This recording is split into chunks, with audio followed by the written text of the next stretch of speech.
ഈശോ മിശിഹായ്ക്ക് സ്തുതിയായിരിക്കട്ടെ.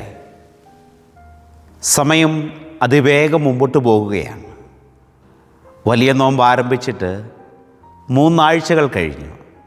4ാമത്തെ ഞായറാഴ്ചയിലേക്ക് നാം പ്രവേശിക്കുമ്പോൾ കഴിഞ്ഞ 3 ആഴ്ചത്തെ നമ്മുടെ നോമ്പാചരണം എങ്ങനെയുണ്ടായിരുന്നുവെന്ന് ഒന്ന് വിലയിരുത്തുന്നത് ഏറെ നല്ലതാണ്. ദൈവസന്നിധിയിൽ കൂടുതൽ സമയമായിരുന്നു കൊണ്ട് പ്രാർത്ഥിക്കുവാനും പശ്ചാത്താപിക്കുവാനും പുണ്യപ്രവൃത്തികൾ ചെയ്യുവാനും ഒക്കെ നമുക്ക് സാധിച്ചു. നഷ്ടപ്പെട്ട് പോയ സമയങ്ങളെ ഓർത്ത് വിഷമിക്കാതെ ഇനി മുമ്പോട്ടുള്ള 4 ആഴ്ചകളിൽ ഈ നോമ്പ് ഏറ്റവും ഫലദായകമാക്കുവാനായിട്ട് നമ്മളെ ഓരോരുത്തരെയും സഹായിക്കണമെന്ന് ആത്മാർത്ഥമായി നമുക്ക് പ്രാർത്ഥിക്കാം. ഒപ്പം നമ്മുടെ പ്രവൃത്തികളിലൂടെ ഈ നോമ്പിൻ്റെ പുണ്യം നമ്മുടെ ജീവിതത്തിലേക്ക്, ആത്മാവിലേക്ക് സംശീകരിക്കുവാനായിട്ട് നമുക്ക് പരിശ്രമിക്കാം. മനുഷ്യനെ ദൈവവുമായി കൂടുതൽ അടുപ്പിക്കുന്ന ഒരു കാര്യമാണല്ലോ മനുഷ്യൻ്റെ പ്രാർത്ഥന. അതോടൊപ്പം തന്നെ അവൻ്റെ ഓരോ പ്രവൃത്തികളും. പ്രിയപ്പെട്ടവരെ, ദൈവം പരിശുദ്ധനായതുകൊണ്ട് പരിശുദ്ധിയുള്ള ഹൃദയങ്ങളിലാണ് അവൻ വസിക്കുന്നത്. അങ്ങനെയാണെങ്കിൽ നമ്മുടെ ഹൃദയം ശുദ്ധിയുള്ളതാണോ എന്ന് നമുക്കൊന്ന് ആത്മപരിശോധന നടത്താം. നമ്മുടെ ഹൃദയത്തെ ശുദ്ധീകരിക്കുവാനും നമ്മുടെ ഹൃദയത്തിലുള്ള പാപമാലിന്യങ്ങളെ തുടച്ചു നീക്കിക്കൊണ്ട് വിശുദ്ധിയുള്ള ഒരു ഹൃദയത്തോടെ നാം ജീവിക്കുകയും പ്രവർത്തിക്കുകയും സംസാരിക്കുകയും ചെയ്യുമ്പോൾ ദൈവം നമ്മളിൽ വസിക്കുന്നുവെന്ന് ലോകത്തിന് സാക്ഷ്യം നൽകുവാനായിട്ട് നമുക്ക് സാധിക്കും. ഈ ഞായറാഴ്ചത്തെ വായനകൾ നമ്മെ പഠിപ്പിക്കുന്നത് പാപത്തിൽ നിന്നും പാപസാഹചര്യങ്ങളിൽ നിന്നും മാറി നിന്നുകൊണ്ട് വിശുദ്ധിയുള്ള ഒരു ജീവിതം നയിക്കുവാനായിട്ട് നമുക്ക് ഓരോരുത്തർക്കും സാധിക്കണമെന്നാണ്. പാപം എങ്ങനെയാണ് ഓരോരുത്തരുടെ ഹൃദയത്തിലേക്ക് വരുന്നതെന്നും ആ പാപത്തിൻ്റെ ഫലമായി നമ്മുടെ ജീവിതത്തിൽ എന്തെല്ലാം മാറ്റങ്ങൾ സംഭവിക്കുന്നുവെന്നും ഈ ഞായറാഴ്ചത്തെ വായനകൾ നമ്മെ പഠിപ്പിക്കുന്നു. 1ാമത്തെ വായന ഉൽപ്പത്തിയുടെ പുസ്തകത്തിൽ നിന്നാണ്. അവിടെ ലോത്തിൻ്റെ ഭവനത്തിലേക്ക് പാപം ചെയ്യുവാനായി ഒരു കൂട്ടം ആളുകൾ എത്തുകയാണ്. ലോത്ത് അവരോട് കേണപേക്ഷിക്കുന്നുണ്ട്, നിങ്ങൾ പാപം ചെയ്യരുത്, അകത്തുള്ള അതിഥികളെ നിങ്ങൾ ഉപദ്രവിക്കരുതെന്ന്.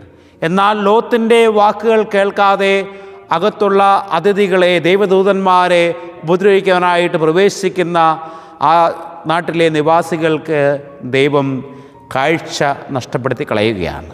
പ്രിയപ്പെട്ടവരെ, ഇങ്ങനെയാണ് പാപം ചെയ്യുമ്പോൾ നമ്മൾ ഓരോരുത്തരും നമ്മുടെ പാപത്തിൻ്റെ ഫലമായിട്ട് അന്ധരായിത്തീരുന്നു, ആത്മാവിൽ അന്ധരായിത്തീരുന്നു. അതുകൊണ്ട് പാപസാഹചര്യങ്ങളിൽ നിന്ന് മാറി നിൽക്കുവാനായിട്ട്, നമുക്ക് ലഭിക്കുന്ന നല്ല ഉപദേശങ്ങൾ സ്വീകരിക്കുവാനായിട്ട് നമുക്ക് ഓരോരുത്തർക്കും പരിശ്രമിക്കാം.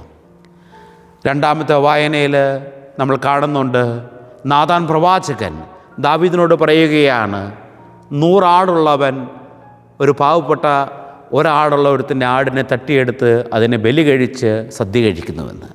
ഇത് കേട്ട വഴിയെ ദാവീദ് പറയുന്നുണ്ട്, ആ പാപത്തിൻ്റെ ശിക്ഷ അവൻ അനുഭവിക്കുന്നു. പ്രിയപ്പെട്ടവരെ, അപ്പോൾ നാഥാൻ പ്രവാചകൻ ദാവീദിനോട് പറയുകയാണ്, ആ പാപം ചെയ്ത വ്യക്തി നീ തന്നെയാണെന്ന്. ഈ വാക്ക് കേട്ട് ദാവീദ് വളരെയേറെ വിഷമിച്ച് ദൈവത്തിൻ്റെ സന്നിധിയിൽ പാപമോചനത്തിനായിട്ട് നിഷ്കളങ്കമായ ഹൃദയത്തോടുകൂടി അനുതപിച്ച് പ്രാർത്ഥിക്കുമ്പോൾ ദൈവം അവനോട് കരുണ കാണിക്കുന്നുണ്ട്. പ്രിയപ്പെട്ടവരെ, പലപ്പോഴും നമ്മുടെ പാപം എന്താണെന്ന് നാം തിരിച്ചറിയാതെ മറ്റുള്ളവരുടെ വലിയ പാപങ്ങൾ നോക്കി നടക്കുന്നവരാണെങ്കിൽ ദാവീദ് രാജാവ് നമ്മെ ഓർമ്മപ്പെടുത്തുന്നു, നമ്മുടെ പാപങ്ങൾ തിരിച്ചറിഞ്ഞ് ദൈവസന്നിധിയിൽ ഒരു നിർമ്മലമായ ഹൃദയത്തോടുകൂടി പാപമോചനത്തിനായിട്ട് നാം പ്രാർത്ഥിക്കുമ്പോൾ ദൈവം നമ്മുടെ പ്രാർത്ഥന കേൾക്കുമെന്ന്. അങ്ങനെയാണെങ്കിൽ ഈ നോമ്പ് കാലത്ത് ദൈവത്തിൻ്റെ സന്നിധിയിലേക്ക് തിരിയുവാനും നമ്മുടെ പാപങ്ങൾ ഏറ്റുപറഞ്ഞ് കർത്താവേ ഞങ്ങളോട് കരുണയായിരിക്കണമേ എന്ന് ആത്മാർത്ഥമായ ഹൃദയത്തോടെ പ്രാർത്ഥിക്കുവാനും നമുക്ക് സാധിക്കുമ്പോൾ ദൈവം നമ്മുടെ പാപങ്ങൾ ക്ഷമിച്ച് നമ്മളെ വിശുദ്ധീകരിച്ച് ദാവീദ് രാജാവിനെ തിരഞ്ഞെടുത്തതുപോലെ തൻ്റെ ഹൃദയത്തിന് അനുരൂപരായ വ്യക്തികളാക്കി നമ്മളെ മാറ്റുമെന്ന് നമുക്ക് വിശ്വസിക്കാം. പൗലോസ് ലേഖനത്തിലൂടെ നമ്മെ ഓർമ്മപ്പെടുത്തുകയാണ്, യൗവന സഹജമായ പാപങ്ങളിൽ നിന്ന് ഓടിയകന്ന് നീതി, വിശ്വാസം, സ്നേഹം എന്നിവയ്ക്ക് വേണ്ടി നമ്മൾ പ്രവർത്തിക്കണമെന്ന്. പ്രിയപ്പെട്ടവരെ, ഈ നോമ്പ് കാലത്ത് പാപത്തിൽ നിന്ന് പാപസാഹചര്യങ്ങളിൽ നിന്ന് മാറി നിന്നുകൊണ്ട് നീതിക്ക് വേണ്ടി, സ്നേഹത്തിന് വേണ്ടി, വിശ്വാസത്തിന് വേണ്ടി പ്രവർത്തിക്കുന്ന നല്ല വ്യക്തികളായി നമുക്ക് മാറാം. സുവിശേഷത്തിൽ അല്പം കാർക്കശ്യത്തോടെ എന്നാൽ സ്നേഹത്തോടെ ഈശോ നമ്മെ പഠിപ്പിക്കുന്നൊരു കാര്യമുണ്ട്. അത് മലയിലെ പ്രസംഗത്തിൽ നിന്നാണ്. മത്തായിയുടെ സുവിശേഷം 5-ാം അധ്യായത്തിലാണ്. ഈശോ പറയുകയാണ്, നിൻ്റെ പാപം ഉത്ഭവിക്കുന്നത് നിൻ്റെ ഹൃദയത്തിൽ നിന്നാണ്. അതുകൊണ്ട് ഈശോ പറയുന്നു, ഏതെങ്കിലും ഒരു വ്യക്തി ഹൃദയത്തിൽ പാപം ചെയ്യുവാനായിട്ട് സാഹചര്യമുണ്ടായെങ്കിൽ ആ പാപ സാഹചര്യങ്ങൾ ഏറ്റുപറഞ്ഞ് വിശുദ്ധിയിലേക്ക് വരണം.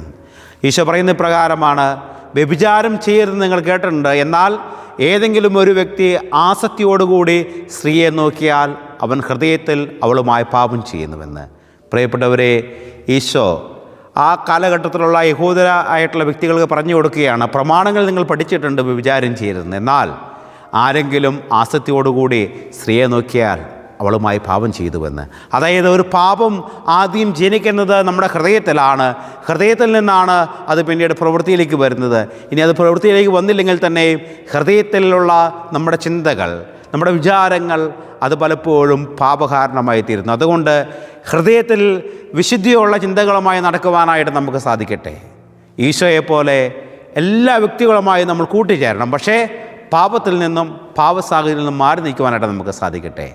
എല്ലാവരെയും സ്നേഹിക്കുവാനും എല്ലാവരും ചേർത്ത് നിർത്തുവാനായിട്ട് നമുക്ക് സാധിക്കട്ടെ.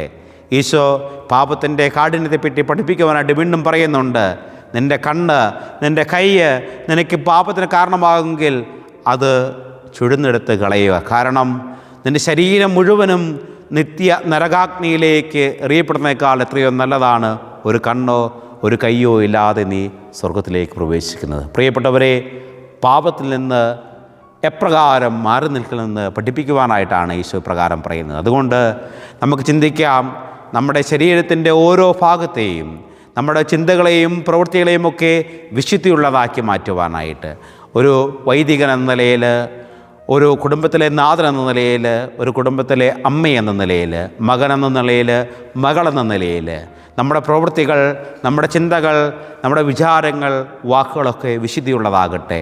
നമ്മൾ കാരണം മറ്റൊരു വ്യക്തിയും പാപത്തിലേക്ക് ചായുകയില്ല, എത്തിച്ചേരുകയില്ലെന്ന് നമുക്ക് തീരുമാനമെടുക്കാം. ഒപ്പം നമ്മുടെ വിശുദ്ധിക്ക് വേണ്ടിയും നമുക്ക് ആത്മാർത്ഥമായി പ്രാർത്ഥിക്കാം.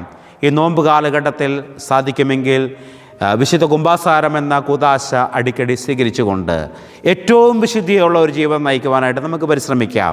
അങ്ങനെ നമ്മുടെ ഹൃദയം ദാവീദിൻ്റെ ഹൃദയം പോലെ അനുതാപത്തിൻ്റെയും പശ്ചാത്താപത്തിൻ്റെ ഒരു ഹൃദയമായി തീർന്നുകൊണ്ട് ദൈവത്തിൻ്റെ ഹൃദയത്തോട് ചേർന്നിരിക്കുന്ന ഹൃദയമാക്കി മാറ്റണമേ നമുക്ക് പ്രാർത്ഥിക്കാം. ഈ മാർച്ച് മാസത്തിൽ വിശുദ്ധ ഔസേപ്പ് പിതാവിനെ പ്രത്യേകമായി അനുസ്മരിക്കുന്നൊരു കാലഘട്ടമാണല്ലോ. വിശുദ്ധ ഔസേപ്പ് പിതാവ് നീതിമാനായിരുന്നു. നമ്മുടെ ജീവിതവും നീതിയുള്ളൊരു ജീവിതമാക്കി തീർക്കുവാനായിട്ട് ഔസേപ്പ് പിതാവിൻ്റെ ജീവിതത്തിൻ്റെ മാതൃക നമ്മുടെ ഹൃദയങ്ങളിൽ ഉൾക്കൊണ്ട് ജീവിക്കാം. ദൈവം നമ്മെല്ലാവരെയും സമർത്ഥമായി അനുഗ്രഹിക്കട്ടെ. നമ്മുടെ കർത്താവായ യേശു മിശിഹായുടെ കൃപയും പിതാവായ ദൈവത്തിൻ്റെ സ്നേഹവും പരിശുദ്ധാത്മാവിൻ്റെ സഹവാസവും നമ്മളെല്ലാവരും കൂടെ ഉണ്ടായിരിക്കട്ടെ, എപ്പോഴും എപ്പോഴും എന്നേക്കും. ആമേൻ.